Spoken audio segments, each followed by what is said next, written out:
Para finalizar este bloque, la doctora Graciela Esnaola nos va a hablar sobre videojuegos y aprendizaje, componentes psicopedagógicos en la innovación educativa.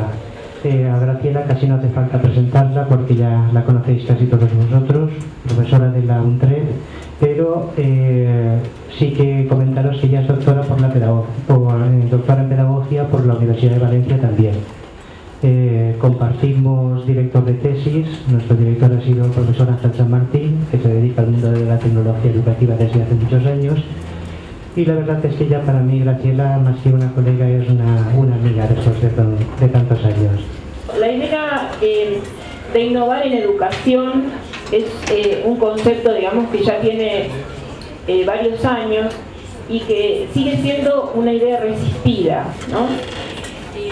Cuando hablamos de innovar, hemos radicado un proyecto de investigación en la Universidad de 3 de febrero, tiene varios años, con este desafío, un desafío de entender que la innovación no es un campo de la educación. Necesitamos saltar y colaborar con otros campos para poder entender que el mundo justamente necesita de esta interrelación de visiones, que la mirada de la disciplina partiendo el mundo, ¿sí?, es empobrecer el objeto de estudio. Entonces, desde esa visión, el proyecto que sostiene, digamos, todos estos desarrollos habla de innovación educativa y mediación de las tecnologías.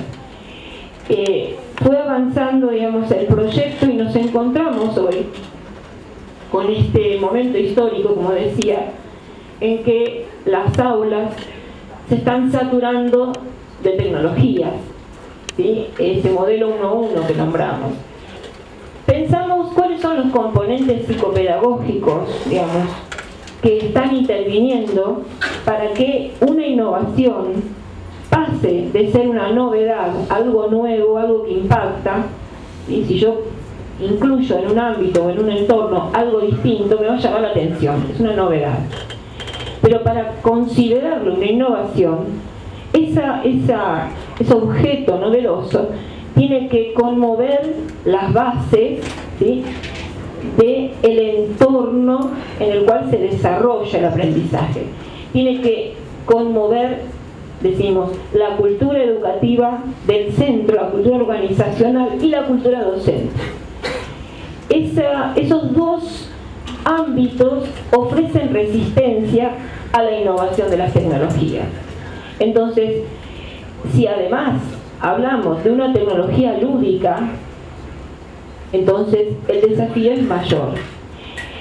Digo esto como para sentar las bases de ante qué desafíos nos estamos presentando, porque lo primero que aparece al llegar las máquinas a las aulas, en el decir de los docentes, lo primero que hacen los chicos es jugar y comunicarse o estar en el Facebook. Usos sociales de la tecnología. ¿Cuáles son estos componentes que como educadores tenemos que tener en cuenta para ver que no es escolarizar el medio para incluirlo, hacerlo a la medida del formato escolar, sino tomar ese objeto que estuvo gestado en el ámbito de la cultura popular, del mercado de las industrias culturales, y ver qué sucede en ese trasvasamiento, en ese puente necesario para llegar a conmover y transformarlo, ¿sí?, en conocimiento. Entonces,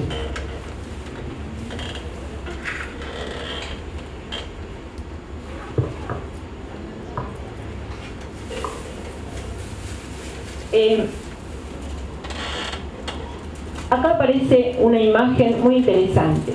Eso,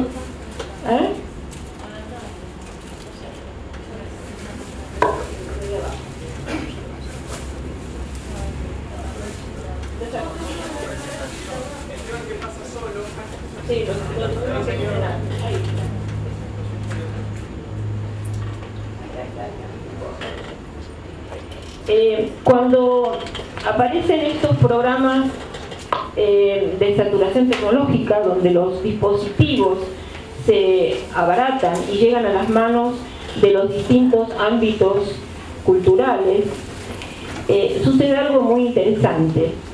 Aparece la convergencia de estos ámbitos, la convergencia multimedial, la convergencia entre las experiencias de vida y de contacto con la tecnología y distintas experiencias lúdicas, con lo cual entender cuáles son esos lazos que traspasan el ámbito de la escuela supera a pretender organizar un material educativo hecho para la aprobación de determinadas materias escolares. Desde esta complejidad es que entendemos la necesidad de tejer esta red, porque todos tenemos una visión de lo que hoy en día, el alcance que tiene el videojuego, la cultura lúdica, y es necesario poderlo visualizar desde los distintos sectores, porque está llegando a la familia. Los otros días leía una noticia que me pareció del ámbito del mercado, que decía quiénes ganan la batalla del living, que creo que es mucho más que incluso la batalla del aula, de la educación, ¿no? La batalla del living aparece a partir del abaratamiento de estos dispositivos que se están distribuyendo y que son la puerta para la convergencia de tener televisión, tener acceso a internet, a los diarios y también jugar. Es interesante y lo señalo porque ya no estamos hablando de videojuegos en consolas o en ordenadores que eran muy costosos o que eran muy complejos, sino que a partir de la inclusión masiva de estos dispositivos cada vez más económicos, el fenómeno, la dispersión, digamos, de la influencia de esta cultura lúdica que genera el videojuego llega a todos los ámbitos. Los investigadores y los pedagogos, los académicos, nos encontramos que nos falta letra. Nos encontramos con que las teorías de la inteligencia y del acceso al conocimiento que fueron construidas desde otros momentos históricos, cualquier teoría tiene una situación, ¿sí?, en un contexto sociohistórico-cultural determinado, que si bien nos da visiones de acerca de el objeto que queremos aproximarnos, conforme se va desarrollando la propia cultura, necesitamos recrear, reelaborar, incorporar nuevas teorías. Citamos acá a varios autores que no los voy a cubrir, pero necesitábamos encontrar estos conceptos que nos sostienen. Bueno, Vygotsky, sí, Reloaded, con esta idea de la inteligencia contextualizada en contextos, justamente, bajo la redundancia, sociohistóricos, y que el valor de la herramienta como instrumento de la cultura que genera inteligencia por sí. Vygotsky también en sus aportes en la colaboración entre la herramienta y el lenguaje.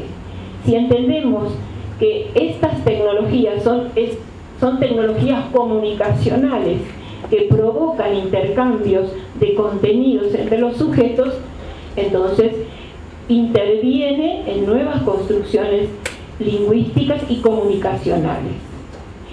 Pirroy lo tomamos en cuanto a este concepto de cognición distribuida. Hasta hace poco teníamos esta idea de que la inteligencia se situaba en el desarrollo de los sujetos, una inteligencia que en principio era evolutiva, con estadios, que luego se entendió como recursiva, ¿sí?, con los aportes piagetianos, luego los distintos desarrollos del constructivismo, hasta llegar hoy a entender, a empezar a comprender qué es esto de la inteligencia no situada, sino distribuida colectivamente. tomamos también los aportes de Carlos Scolari cuando toma el concepto de hipermediaciones. Estas transacciones comunicativas están hoy en día cada vez más mediadas por artefactos tecnológicos, por canales de comunicación que tienen determinadas reglas de juego, reglas de uso. Y este ruso, Csikszentmihalyi, que habla de, innombrable, habla de la teoría de las experiencias óptimas. Buscando a ver qué sucede con esto de aprender a jugar videojuegos. Me encontré con estos desarrollos que me parecen sumamente interesantes. Él los nombra como experiencias flow o experiencias óptimas, donde el sujeto aprende a partir de una situación holística, ¿sí?, donde él se impregna de la situación y va siguiendo su desafío en torno a la obtención de cada vez mayor nivel de actividades placenteras. Sabemos que el camino del placer a veces es también tortuoso, o sea, implica superar esa adrenalina de superar el riesgo para llegar. Bien. Hay mucha novedad en todo esto, podríamos hasta criticar diciendo que no son académicos consolidados. Lo que quiero poner en esta cuestión es que el marco teórico para poder responder esta pregunta, ¿cómo se aprende a jugar videojuegos? ¿Sí? ¿Cuáles son las condiciones, ¿sí?, que están en juego para que un niño aprenda a jugar videojuegos, que nadie se los enseñe? Hace falta entonces recrear y construir. De ahí la importancia de poder hacer una red y que los desarrollos teóricos, incluso esto también es un desafío, hay muchas, cada vez más, tesis de doctorado y de maestría sobre videojuegos que están necesitando esta interlocución para construir teoría, que ven que no es solamente pedagógica. ¿Cuáles son las características de esta cultura? El salto que hemos tenido en muy poco tiempo nos hace, digamos, como destacar que esta cultura la podemos nombrar hasta en términos de hipermedial. Es una cultura que prioriza la imagen dinámica, instantánea, sincrética, con exceso de efectos. A medida que las voy nombrando, piensen qué sucede en el discurso escolar tradicional, qué sucede en la didáctica de la lógica de iniciación de clase y luego refuerzo de los conceptos. Esta cultura hipermedial apela a la emoción, ¿sí? Justamente la imagen nos va a buscar conmocionarnos, atraparnos para incluirnos. Entonces, ¿qué se prioriza? La intuición, la emoción, el afecto, como un salto cualitativo comunicacional. La palabra como logos, ¿sí?, como reflexión, viene después. ¿Bien?